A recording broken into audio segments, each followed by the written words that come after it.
بسم اللہ الرحمن الرحیم۔ شروع اللہ کے نام سے جو بڑا مہربان نہایت رحم والا ہے۔ اسی لیے رسول اللہ صلی اللہ علیہ وسلم نے ایک دعا دی ہے، تعلیم دی ہے، نماز کے بعد کی وہ دعا ہے، اللہم اغفر لی ذنبی، اللہم اغفر لی ذنبی ووسع لی فی الداری وبارک لی فی رزقی۔ بڑی پیاری دعا ہے، اللہم اغفر لی ذنبی، اللہ میرے گناہوں کو معاف کر دے، ووسع لی فی الداری، میری رہائش گاہ کو وسیع کر دے، وبارک لی فی رزقی، گھر وسیع ہوا اور تنخواہیں نہیں ہیں، 1000 کا بنگلہ تو نے دے دیا اور تنخواہ 30,000 20,000 15,000 کیا کروں گا، بیچنا پڑ جائے گا۔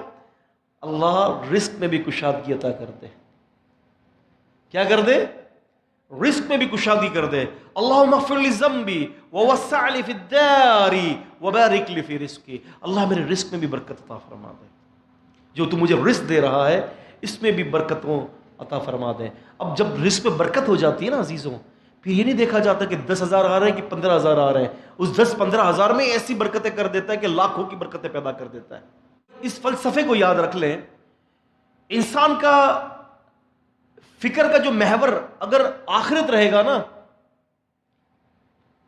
تو 10,000 میں بھی اس کی زندگی آسان کر دی جائے گی، اور جب انسان کی فکر کا محور دنیا رہے گا نا، 10 لاکھ بھی کمائے گا تو کنگلے کا کنگلا ہی رہے گا۔